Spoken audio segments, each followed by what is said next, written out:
আজকে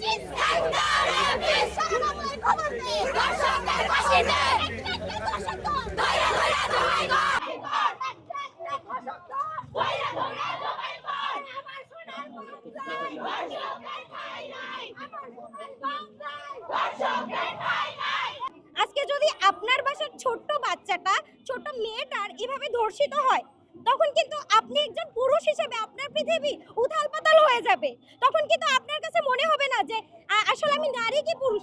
তো আজকে নারী দিবস হিসেবে আমরা চাই যে ধর্ষকের প্রকাশ্য ফাঁসি হোক।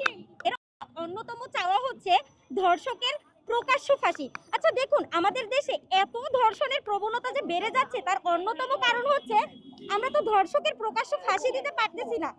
আপনারা যদি একটা ফাঁসি, দেশের সরকার যদি একটা ফাঁসি দিতে পারে, তাহলে সেটা দৃষ্টান্ত স্বরূপ দেশে ধর্ষণের হার কমে যাবে। নারী দিবসে এটা আমাদের চাওয়া।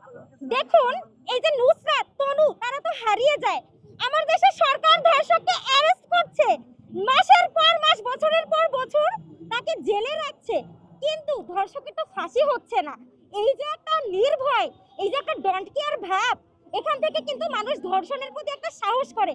আচ্ছা দেখুন, আজকে যদি আপনার বাসার ছোট্ট বাচ্চাটা, ছোট মেয়েটার এভাবে ধর্ষিত হয়, তখন কিন্তু আপনি একজন পুরুষ হিসেবে আপনার পৃথিবী উথাল পাতাল হয়ে যাবে। তখন কিন্তু আপনার কাছে মনে হবে না যে আসলে আমি নারী কি পুরুষ।